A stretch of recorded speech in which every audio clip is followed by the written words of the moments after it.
All right, guys, thanks for joining me in a quick car vlog. I just wanted to talk about the ZR1.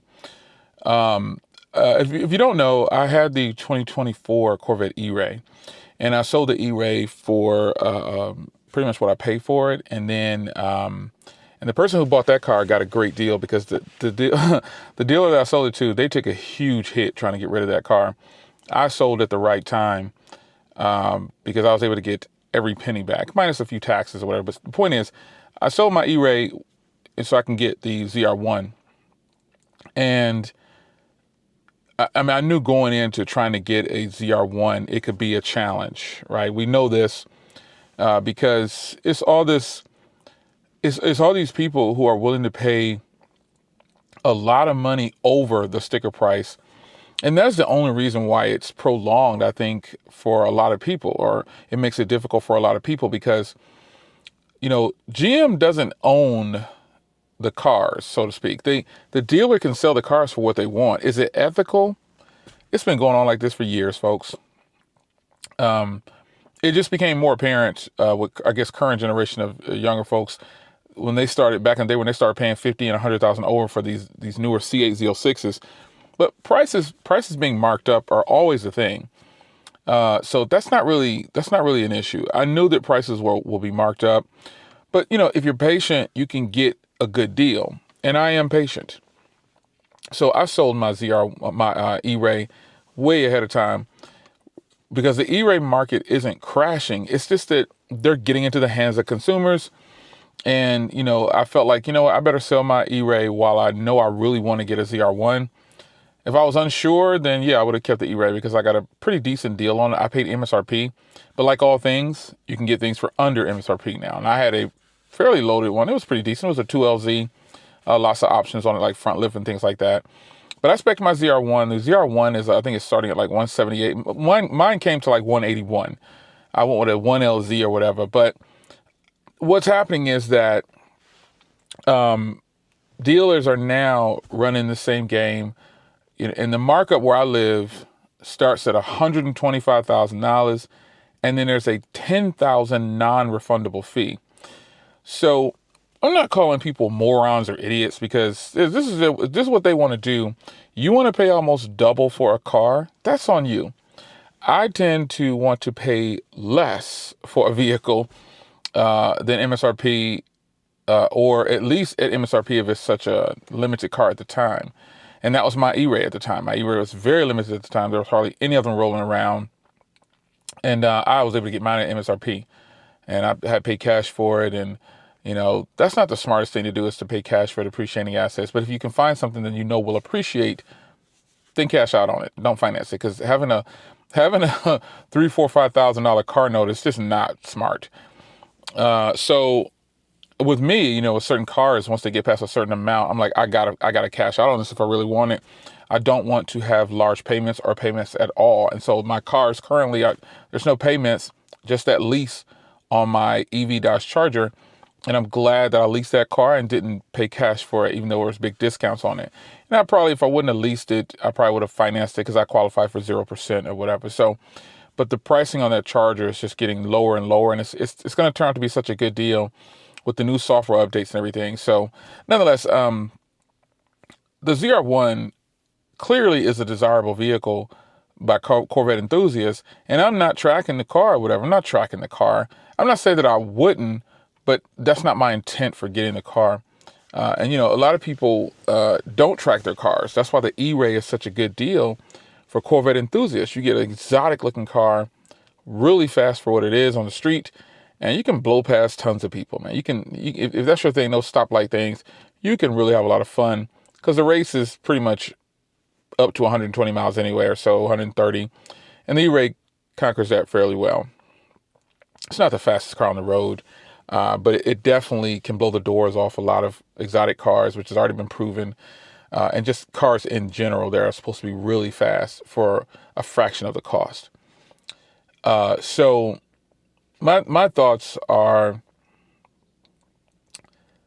I'm not going to hold my breath for the ZR1. While I can afford it, that's not even the point, man.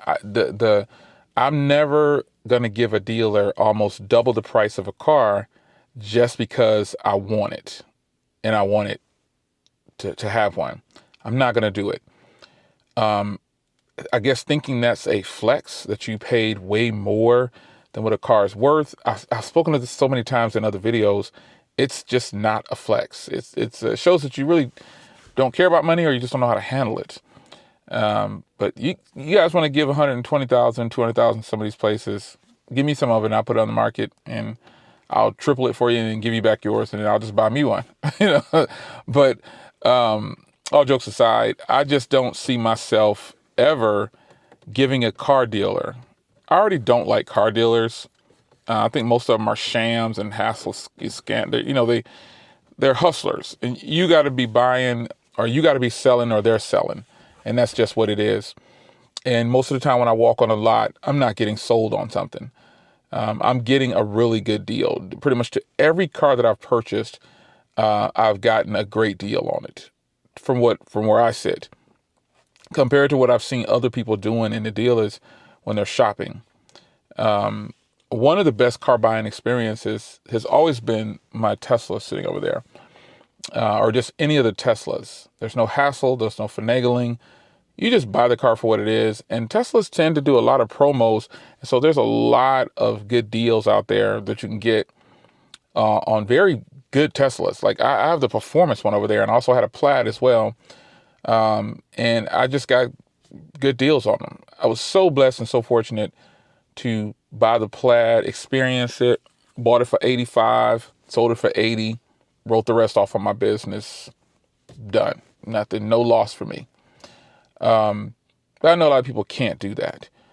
But the point is, I try to get as good a deal as I can when I'm buying. And I told you guys, the ZR1 it's going to be that ultimate Corvette until the next thing comes out. There's conversations about Zora, obviously. There's conversations about the next version of the E-Ray. There's conversations about the Grand Sport. Ton of different conversations go on. But I just always like to let it be known that over here where I sit, there's no promos. Companies aren't paying me for anything. And I'm not knocking people who, if that's what they do for work, that's just what it is. Your job is to help companies promote, and they pay you. You know what I'm saying? There's nothing wrong with that. Do your thing. But for me, I just don't want to feel like a puppet, or feel like a person who just, I have to say what someone tells me to say about a product, which is why I just buy what I want. And I like to keep it that way. Now, if I get promos, I do get a lot of promo stuff, but it's never been to the point of like the cars and things like that. And if that were to happen, it just happens. I'm still going to be me. But I just really feel like the way cars are being sold, it's so tacky, The dealers asking for almost double because they're saying it's going to be a high demand. Everything loses value when it comes to cars at some point. The depreciating cars are not these newer, or the appreciating cars are not a lot of these newer cars. Believe it or not, the ZR1s, the C8 version of the ZR1, it's going to be sold again, and it's going to be on the used market. And there'll be plenty of them out there, especially if GM ramps up production, which I know they want to do. The dealers are the ones who cause the problems when it comes to buying the cars, not GM. It's not GM at all. Yeah, their prices are a little bit higher, obviously, on certain cars, but it's the car dealers, man. They're hustlers. Their job is to get as much money out of you as possible. So many people were duped into buying those early C8s at the higher prices, and I know people that paid way over, and they're just stuck. And I somehow was able to grace a guy, get in there and order my first one, under MSRP. And now I don't even have to try to do that, because the 1LTs have some of the upgraded features that we're missing, and they're selling for a lot less than MSRP right out the gate because there's so many of them. But also, when you do consider buying one, just know that if you do try to sell it pretty quickly, you're going to take a hit. You're going to take a huge hit, so be ready for that. So if you don't have a way to write it off or anything to help compensate for any kind of loss, you might want to be buying that car because you're going to keep it. Yeah. yeah, that might be the thing for you. So my Tesla Model 3 Performance at 25 just parked right over there. That car right there. I plan on just, you guys can see it right there. I plan on holding on to that car and just racking up the miles. I got such a good deal on it. And if I try to sell it right now, it'll just be people telling me, oh, I can see you paid $35,000 for it, so I'll give you 37, or I'll give you 32, which is just pointless. So that's a performance sedan that is very nice, very comfortable, very capable, and faster than nearly everything on the road. And so if I want performance, if I want sportiness, if I want comfort, if I want no fuel, the most efficient car I have is that car right there, the Performance Model 3, the 25 Performance Model 3. Amazing vehicle. Say what you will about Musk, but he didn't hand build these cars. The engineers is who I give respect to. He just pops his name on it. He's the person that's over the company at the time. But the engineers, the hard-working laborers, they get some respect for making an amazing vehicle. They physically get out there, do the inspection. And I've been to the Tesla plant, so I can see who's doing what inside. I've talked to engineers before, and they are amazing people. There's some amazing engineers and frontline people. I'm all for the frontline person who is doing the physical labor, putting in the work, and existing quietly while other people take the fame. You know, it's okay. But in life, I would not want to be the actor. I'd want to be the producer or the writer. Those are the ones that get the real respect, as far as where I sit. So the ZR1 for me, it's a no-go as of now. I have 4 other cars that I could drive, that I will drive, just to kind of, and I could go buy another C8. I thought about buying another E-Ray. They're so much less in price, like they're discounted. And people like to make comments like, oh, they can't give them away. That's just not true. All it is the demand, supply and demand has caught up with itself. That's all it is. There are tons of people still buying E-Rays, brand new. There's tons of people still buying Corvettes, brand new, C8s. And there's tons of people buying Z06s, new still.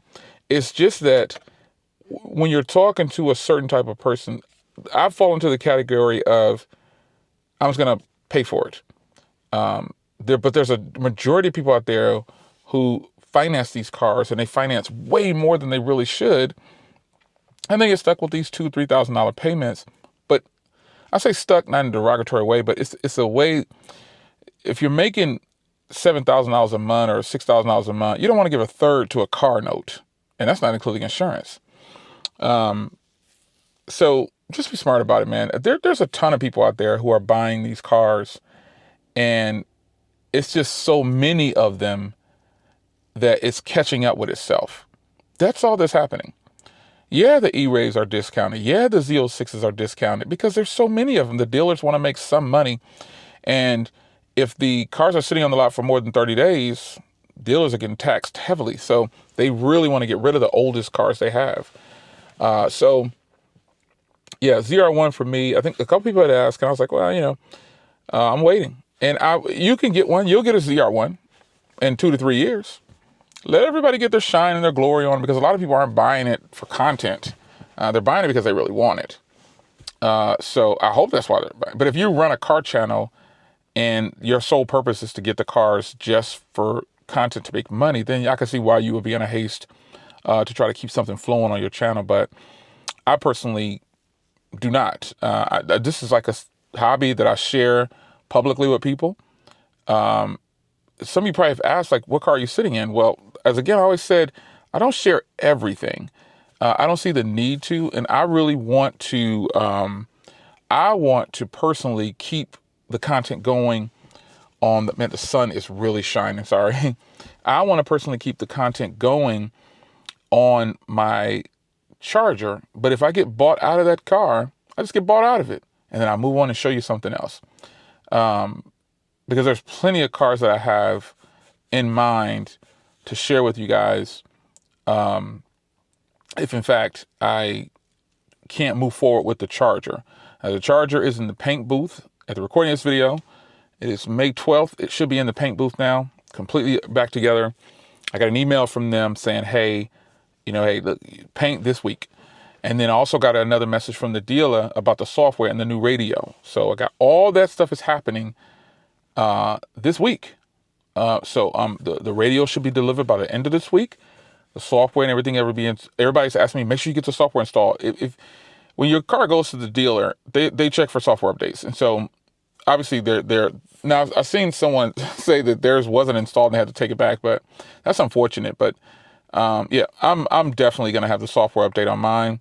A few tweaks and changes are going to be done. But in the end, I'll have my new radio installed. I'll have the software update. I have the new paint. I'll check the paint. Everybody keeps saying, oh, they can never get the paint to match correctly. I don't know yet. I don't got my car back yet. So once I get it back, you know what I'm saying, I'm going to show you the car. And that's just going to be what it is. And then I'll show you the infotainment center and everything, and we'll go for a ride. Because I really miss driving the car because it's actually a very nice car. I'm an early adapter, so I got hit with a lot of these bugs and stuff like that. So, they're going to be pushing out software updates to everybody. You have to take your car in, though, for this software update, which still sucks. It's so horrible. But nonetheless, man, ZR1 conversation, no time soon. I'm okay with that. I've shown you the Model 3, the Charger, the Jeep. Again, haven't shown you my 25 Cadillac. But who knows, man? It depending on how things go, we'll see what happens. But I really want to bring you more content on the channel, and that's what I'm going to do with the Dodge Charger if I get it back anytime soon. I'll see you guys in the next video. Take care.